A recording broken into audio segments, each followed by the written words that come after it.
Okay, so in this video I'm just going to give you an example of the Newton-Rhapson method.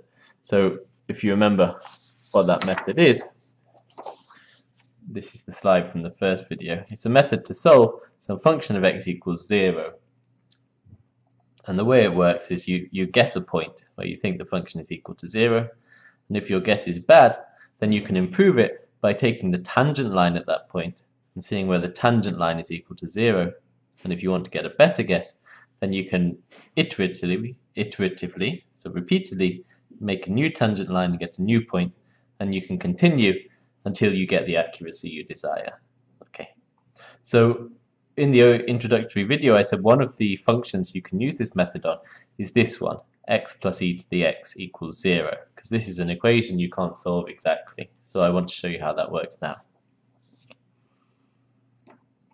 So this is an example of the Newton-Rhapson method.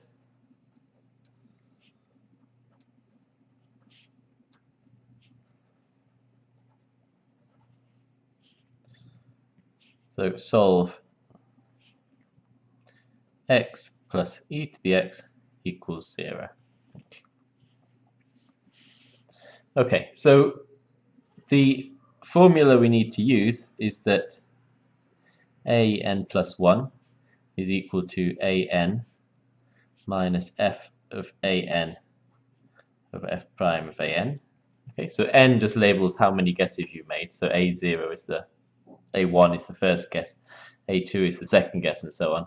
And then this formula tells you what the next guess should be. And this formula just comes straight from this formula that we saw in the introductory video here. Okay. So you see, to use this formula, we need to calculate derivatives of the function. So the function here, f of x, is x plus e to the x, and the derivative f prime of x is then 1 plus e to the x. Very simple. So this is the first derivative and the second derivative. Sorry, this is the function and the first derivative. So we can use these in this formula here. So the first thing you need to use the Newton-Rhapson method is your first guess. Okay. So here you just have to think, what do you think's a good point? So what's a reasonable guess for where this function is equal to 0? So if we just think about what this function looks like for a second, I've got the two functions, f of x equals x, well that's just a 45-degree line like this, and f of x equals e to the x, that has value equal to 1 at 0, and it very quickly blows up as x increases, and it very quickly goes to 0 as x decreases. Sorry, as x goes negative to minus infinity. Okay, so this is here is e to the x, and this is x. So if I add those two functions together, you can see that you get a function which looks something like this.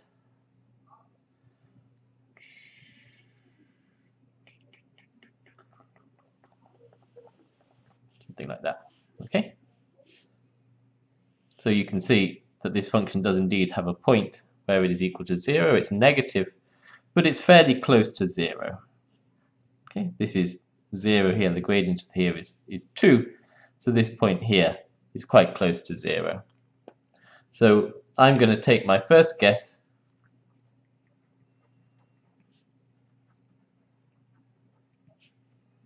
a1 is equal to 0, and let's see how far we get. And if I'm on the right track, then my next guess should be something negative. Okay. So I need to compute f of 0 for this formula. So f of 0 is 0 plus e to the 0, that's 1. And I need to compute the first derivative, f prime of 0. F prime of 0 is 1 plus e to the 0, that's 2. Okay.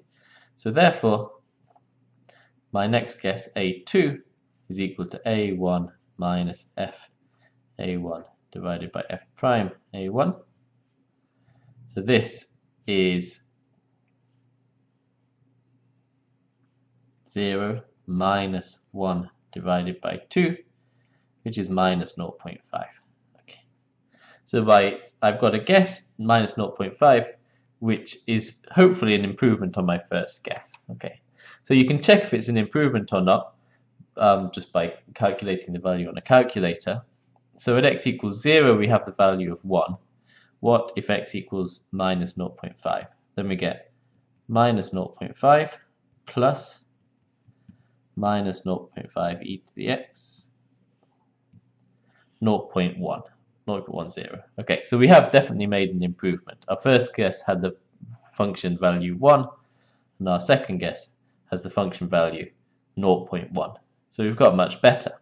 But suppose I want to get even better than that, I can do that by repeating this method. Okay. So again, for the next step, I have to calculate what is f of minus 0.5. Okay, so here you'll have to use a calculator to work it out. So that's, oh well, I just did work it out anyway, so I shouldn't have rubbed it off, but never mind. That's it, 0.1065. I'll go to 4 significant figures. Okay, and I also need to know the value of the derivative. So that's 1 plus e to the x, that's 1 plus e to the minus 0.5. That's 1.6065. Okay, and therefore I get the new guess A3, which is A2 minus f of A2 divided by f prime of A2. So this is minus 0.5 minus this divided by that. So 0.1065 divided by 1.6065. That gives me, next guess, minus 0.5663. Okay, so we can see how we're doing with this guess again, just by computing the value of f if we want. So if I do that, I get 0.5663 minus plus 0.5663 minus e to the x gives me f of A3 is 0.001, something like. So you see we are getting much better. We've got it down to 1 over 1,000 now. And if you want, you can keep improving. So one of the questions you can ask is, well, what's a good point to stop? How close to 0 do you want to get in order that you should stop? And some of the questions on the practice sheet for this week tell you to solve to 3 significant figures. Significant figures for A. Okay. So what does this mean? What this means is if I take the values of A, which I get, so I got A1 is minus 0.5, sorry, A1 is 0, A2 is minus 0.5, A3 is minus 0.5, so I can put the zeros on, 663. A4, if you do it again, then you will find you get minus 0.5671. And then if you were to do it again, you would get minus exactly the same. So what this solve to 3 significant figures means is that you should stop as soon as the first 3 non-zero digits do not change. So in this case, I have to go up to A4, because after A4, the first 3 digits do not change. Okay. So this solve to 3 significant figures means you can stop once the initial 3 digits of the number don't change. Okay. So in other words, in this case, you find that A is equal to 0.567 to 3 significant figures, which is often abbreviated as sig figs, significant figures. Okay.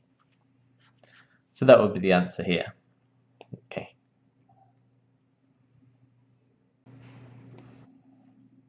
Okay, so and if you look at the practice sheet this week, then one of the things it asks you to do is to put your results in a table. So I just quickly want to show you what I mean by that, just so everyone's clear. So I show you an example on the practice sheet. There's a table that looks like this: n, a n, f of a n, f prime of a n. Okay, and this is just a way to keep your answers neat when, as you see here, we're calculating lots of different values for the numbers. Okay. So in this case, our first guess, the value of a1 was 0. We found the value of the function f was 1, the derivative was 2, and this told us that the second guess should be minus 0.5. Then we found the value of the function was 0.1065. Derivative was 1.6065, and this told us that the third guess should be minus 0.5663. The value of the function was 0.001, and so on. Okay. So when I ask you in the practice sheet to put your results in the table, I just mean you can keep a table like this, and it just means it's easy for me to check your answer. Okay. Now I want to talk about a few other things you can do with the Newton-Rhapson method. Although it's a method to solve f of x equals 0, you can use that fact to solve some related problems. So here's an example. Suppose I want to find a numerical approximation to the fifth root of 29. Okay, so what does this mean? This means that x is the fifth root of 29. That means that x to the power 5 is 29. That means that x to the power 5 minus 29 is equal to 0. And you see that we've took this problem and converted it into a f of x equals 0 problem. So if you get a problem like this and you don't have a calculator which can calculate square roots, or fifth roots anyway, then you can solve it by using the Newton-Rhapson method with the function f of x is x to the 5 minus 29. And then the solution of this will be the fifth root of 29. Okay. Here's another thing you can do. Find the local minimum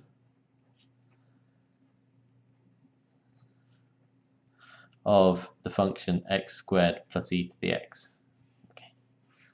So again, it doesn't immediately look like a Newton-Rhapson method type of problem, but let me just draw the graph quickly first. So x squared looks something like this,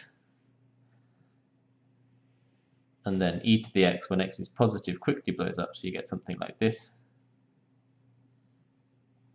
Okay, and the minimum is not quite at 0 because the function has a non-zero gradient there, so it actually is not quite as direct. The minimum is somewhere down here. Okay. Okay. So we want to find the minimum of the function f of x is x squared plus e to the x, but we argued in the introductory lecture that a local minimum means that the derivative of the function is equal to 0. So for a local minimum, this means that f prime of x equals 0. Okay. And now we've got a Newton-Rhapson method problem. So f prime of x in this case is 2x plus e to the x, very similar to the example I just did. So therefore we can use the Newton-Rhapson method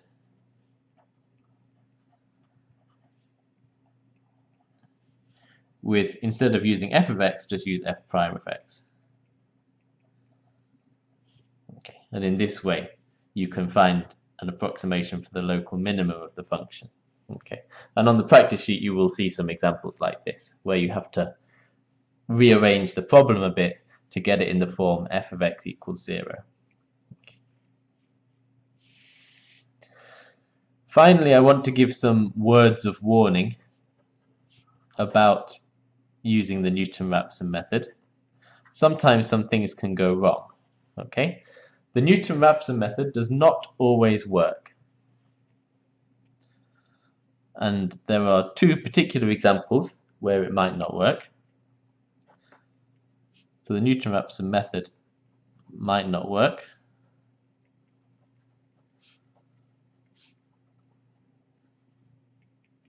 So the first thing that can go wrong is if you have a local minima or maximum near to the point where the function is equal to 0.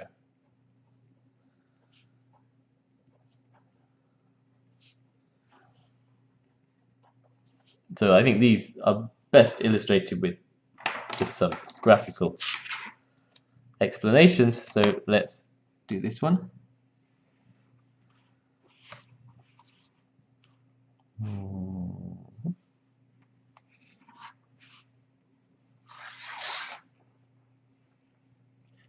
So suppose I've got a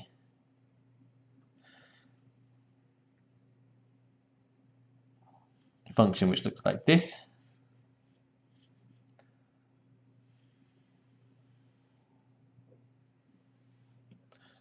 Here's my function f of x. You see, sorry, it does have a solution here, but there's a local minimum quite close to the solution.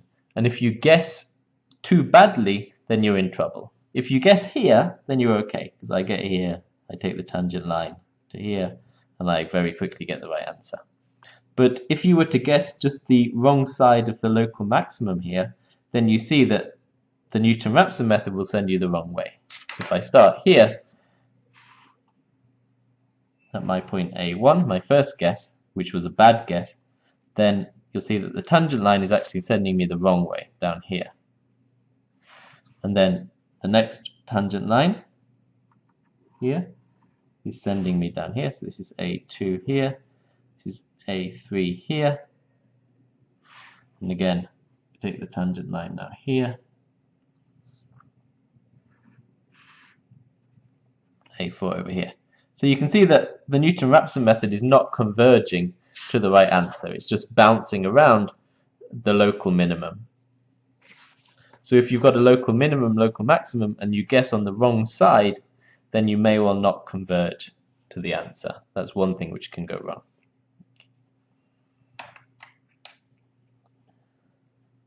Another thing which can go wrong is if you've got a graph which goes, well, this is the best way to say it, I think, looks a bit like x to the third, so the cube root of x type curve. So what do I mean by that? I mean, if you've got a curve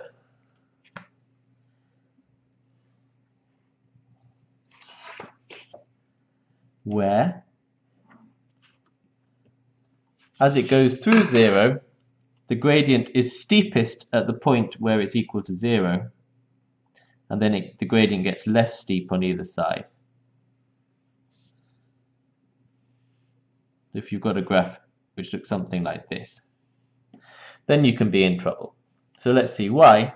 If I take a guess here, so my original guess was quite good. Okay, this is A1. But because the graph is getting less steep, you see that once I take the tangent line,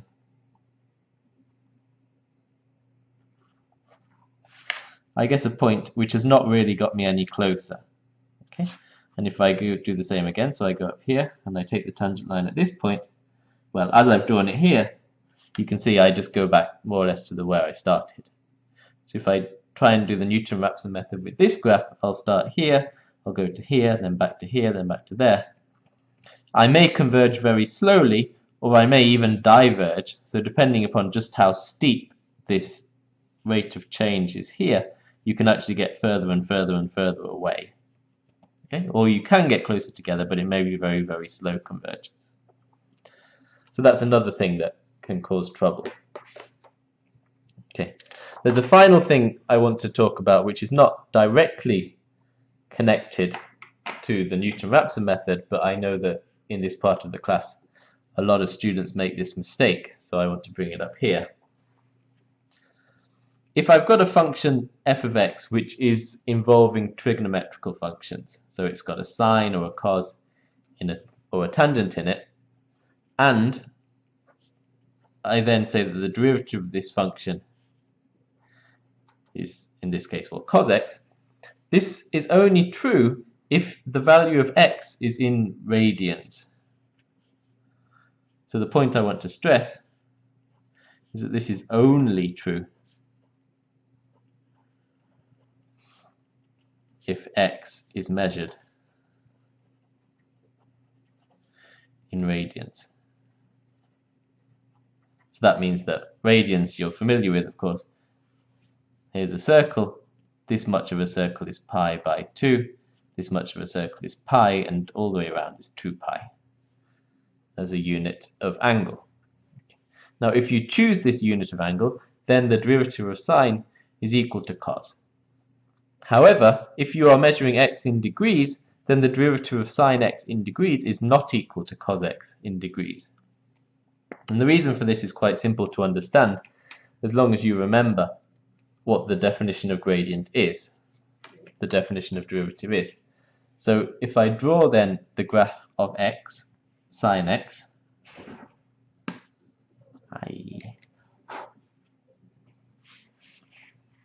so I'll just do it between 0 and pi where it's positive. X. Okay, so here's pi, and sine x takes values between 0 and 1. And you know, hopefully, it goes like this. It goes up here, it goes up here.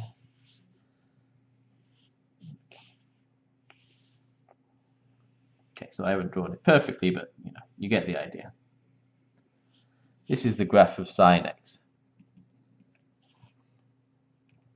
Now, suppose that x equals 0. Right? If x equals 0, then sine x equals 0, and cos of x equals 1. Now that means that the derivative of this function is 1. In other words, the tangent line here is a 45-degree line. Now, if x is radians, as I've drawn it here, so that pi is about 3, so that means 1 is about here, 2 is about here, then you can convince yourself that this line is indeed about 45 degrees.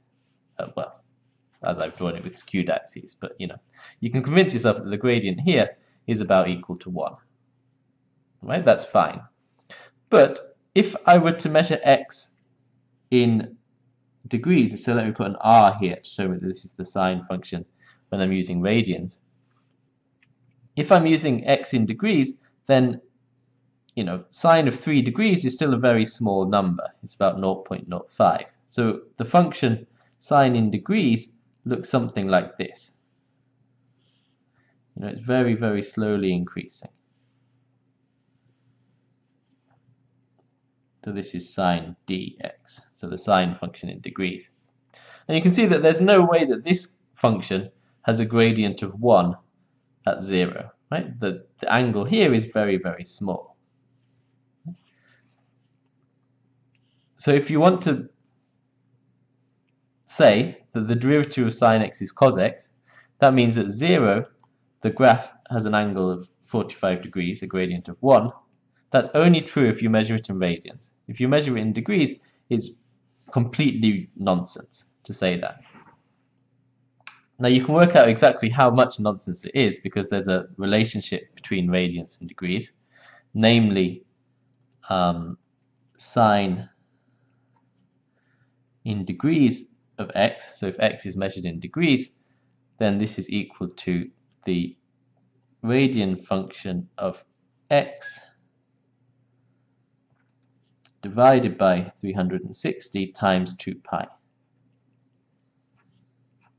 Okay, in other words, if x is in degrees, then if I do this, then the degree function is related to the radian function this way. Okay, now, therefore, if I differentiate, I can differentiate this. So therefore, d by dx of the degree function of sine is equal to d by dx of the radian function of this funny thing. So this is pi over 180 times x. And it's true that the derivative of sine is cos for the radial function. But we've seen that if it's sine of something times x, then when you differentiate, this something comes out.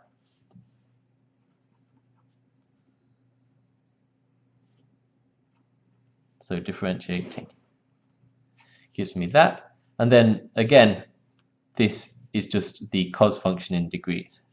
So therefore, in summary, the derivative of the sine function, if you're measuring in degrees, is equal to pi divided by 180 times the cos function measured in degrees. Okay? So if you're using degrees, then you can't say the derivative of sine is cos. The derivative of sine is pi divided by 180 times cos.